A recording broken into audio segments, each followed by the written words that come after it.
tudo bem? A gente vai bater um papo aqui, fazendo um DDS aqui agora sobre direção defensiva, certo? Vocês fazem muito DDS na empresa de vocês? O que é o DDS? Diálogo de segurança. Diálogo de segurança. A direção defensiva, ela é fundamental, importante para quem dirige, para quem também vai estar como carona, ou vai estar viajando pela empresa, ou está dentro de um veículo, dentro da empresa, conhecer quais os procedimentos, quais as normas, as condutas para a gente ser um motorista defensivo. A gente percebe que quando a gente anda no trânsito aí, dentro da cidade, na rodovia, a gente vê muitas pessoas tomando decisões erradas no trânsito. E quando se fala de decisão, é importante a gente fazer uma reflexão. A maioria dos acidentes de trabalho acontece por comportamento de risco. Independente do tipo de treinamento que vocês estão realizando aqui hoje, seja de direção defensiva, seja de NR6 nos GPI, seja de NR18 dentro da construção civil, seja de NR35 com atividade de altura, grande parte dos acidentes acontece por comportamento de risco. Falha humana, cerca de 88% a 95%. Então, por mais que a empresa adote as medidas de proteção coletiva, que é muito importante, que ela cuide do ambiente, que ela aplique para vocês o treinamento, que ela forneça os EPIs, a gente tem as decisões que vocês vão tomar, que tem que ser decisões seguras no ambiente. Nós tomamos aí cerca de 35 mil decisões por dia. São muitas. E o problema lá é que na maioria das vezes a gente está o quê? No piloto automático. A gente não percebe que está tomando decisão. Então vamos supor que você está subindo em altura. Você toma uma decisão errada, não, você está mudando uma escada de lugar, na hora que você está mudando a posição do cinto, você pode ter uma fatalidade. Então quando a gente está falando de direção defensiva, o carro é uma máquina. O caminhão, um ônibus é tudo máquina. A gente mata a pessoa, se a gente não tiver cuidado. A gente mata as pessoas que estão dentro do carro. Um pedestre, uma outra família que está no outro carro, ou a nossa vida mesmo pode ser ceifada. Então, quando se fala de direção defensiva, o que na opinião de vocês é um bom motorista? Um motorista que tem ali a cultura de uma direção defensiva. Um motorista defensivo. Ter responsabilidade? Ter responsabilidade, o que mais?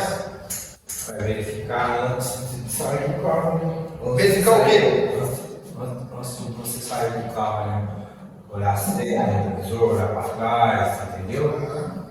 Não só dirigir para você, mas dirigir para os outros também. Sim, esse é o motorista defensivo. Vocês já perceberam que às vezes a gente está no trânsito, ali vai buscar uma criança na escola, você está atrasado ali, e aí está com pressa, às vezes você pode dar uma preferência para a pessoa não dar, às vezes a preferência nem é sua e você quer avançar ali o cruzamento, ou um próprio sinal, o sinal amarelo você já passa.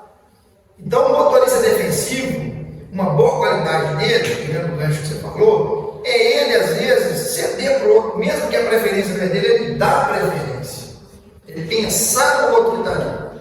E na maioria das vezes o acidente de trânsito acontece justamente por causa da pressa, do piloto automático. A gente sai ali, em vez de sair 10, 15 minutos mais cedo, sai atrasado e quer tirar a diferença no deslocamento, certo? Você falou da manutenção preventiva, né? Verificar freio, óleo, água, pneu. O horário que a gente vai sair às vezes para viajar, tem que fazer esse planejamento. Você vai fazer uma viagem, sai no horário que tem um trânsito mais carregado, mais trânsito de carreta. Então isso tudo influencia com relação a gente ter uma boa viagem, um bom deslocamento. E dentro das empresas também a gente utiliza carro, veículo, certo? O que você acha disso que a gente falou? Você que vai estar fazendo também direção defensiva. Você vai dirigir que tipo de veículo dentro da empresa? Carro particular mesmo. Carro particular. Você vai rodar dentro da empresa? Dentro da empresa. O que seria primordial para você ter uma boa conduta lá dentro da empresa, dirigir? Andar acima, quer dizer, tá certo, né? Com os limites de velocidade, proteger não só eu, mas a vida de quem está comigo também dentro do carro. Certo. Isso aí são várias situações, gente. Por exemplo, geralmente as empresas, os veículos das empresas, eles já vão para a revisão ali, no período, no prazo, você vai pegar um veículo revisado. Então isso já facilita bastante. Uma situação importante, você faz checklist lá no veículo. O que você verifica no checklist do veículo? Óleo, pneu, para-brisa, situação interna e externa do carro, limpeza, organização também. Muito bem, então ele está falando aqui do que ele verifica. Quando você pega alguma coisa não conforme, qual é o procedimento? Aí a gente tem que informar a pessoa responsável pela empresa, né, pelo carro também. E adequar rapidamente para você poder utilizar o carro, certo? Então, quando se fala de checklist, vocês vão perceber que para todo treinamento você vai ter um checklist, você vai ter que verificar alguma coisa. Verificar se está funcionando, verificar se está conforme. Quando tem uma não, às vezes a gente faz um checklist ali, querendo só colocar o C ali de conforme. Mas o objetivo do checklist não é esse, o objetivo é achar problema. Achar problema e corrigir aquele problema para você estar utilizando o veículo, a máquina, o equipamento. Então, vocês vão perceber que quando se fala de qualquer tipo de treinamento de segurança, o comportamento ele é a chave para a gente evitar acidentes. O piloto automático é o grande vilão. Por quê? A gente está falando de direção defensiva aqui, você já sabe um monte de coisa para fazer. Às vezes a gente pode esquecer uma coisa ou outra, tudo, mas se a gente tiver o comportamento seguro, a cultura de segurança, quando vai realizar as atividades, quando vai pegar um veículo, por exemplo, principalmente quando se fala de verificação. Eu entrei dentro do veículo, eu vou verificar. Significa que se eu estou verificando as condições do veículo antes e eu encontrei alguma coisa errada, eu mandei arrumar, significa que o veículo está 100%. Então, eu não vou ter um problema ali quando eu estiver dirigindo no freio, na seta, na direção, eu não vou ter problema do carro ter um problema de superaquecimento por falta de água, do pneu, eu já não vou ter esse tipo de problema. Eu vou estar com o carro 100%. Então, a partir do momento que eu peguei para dirigir aquele carro, o que pode acontecer? Algo de decisão errada que eu possa tomar para acontecer um tipo de acidente ou até mesmo um terceiro. Por isso, o que é importante, o que é fundamental, principalmente quando a gente vai trabalhar com máquina, com carro, com atividades que envolvem riscos críticos. Você sabe o que é risco crítico? Risco de morte, não é isso não? O Wesley falou bem, risco de morte. Então, por exemplo, quando eu estou dentro de um carro, eu posso matar uma pessoa? Posso. Posso atropelar uma pessoa? Posso matar ali a pessoa que está comigo? Posso morrer? Então, isso é um risco crítico. Então, em cima da direção defensiva, a gente tem qualquer tipo de veículo que a gente for dirigir. É um risco crítico. O que mais que a gente tem de risco crítico? Vamos sair um pouco da direção defensiva. Atividade de altura é risco crítico? Com certeza. Atividade com a quente, por exemplo, atividade com máquinas de solda, com maçarico é risco crítico? Atividade com líquidos inflamados é risco crítico? Então, pessoal, por que eu estou falando isso?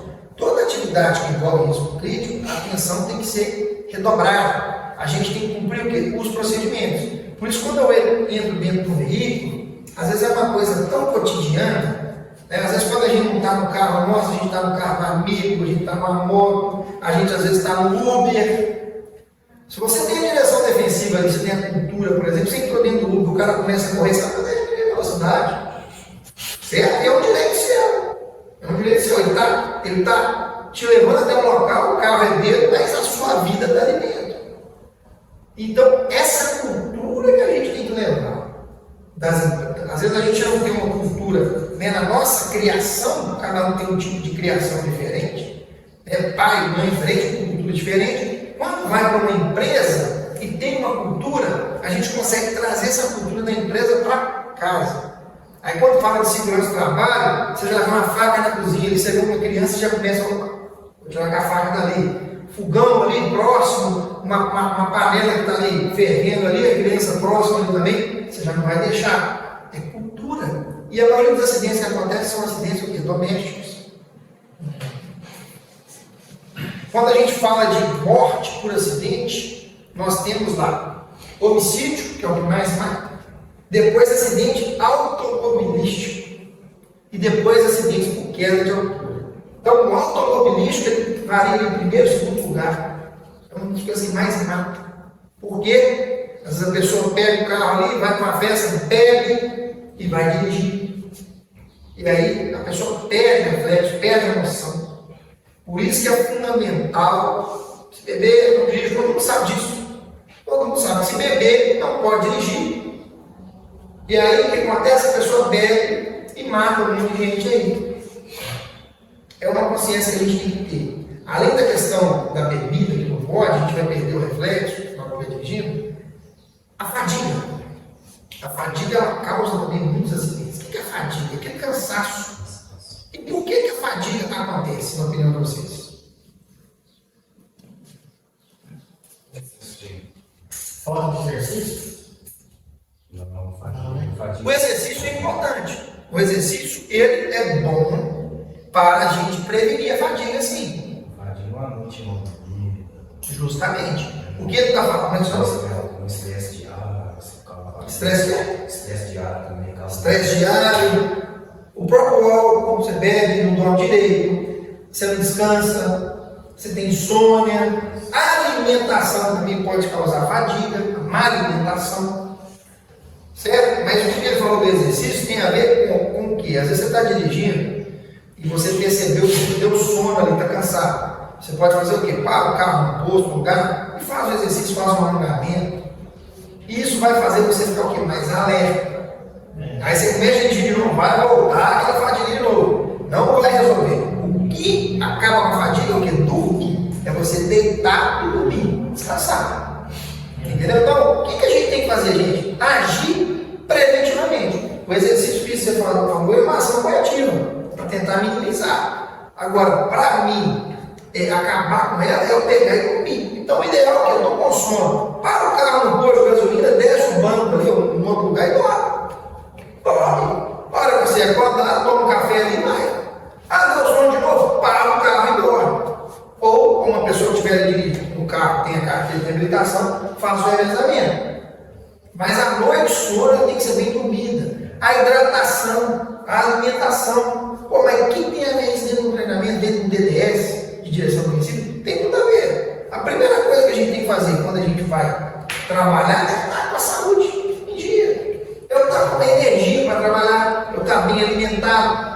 Isso, gente, a questão da fadiga não é só para a direção. Na direção ela potencializa por quê? A partir do momento que eu estou dirigindo ali, às vezes o vidro do carro está fechado, estou naquela monotonia ali do trânsito, às vezes é de noite, farol, você está naquela posição ali, parada, estática, às vezes só movimenta os braços e as pernas, vai dar sono, às vezes até essa fadiga, dá o sono.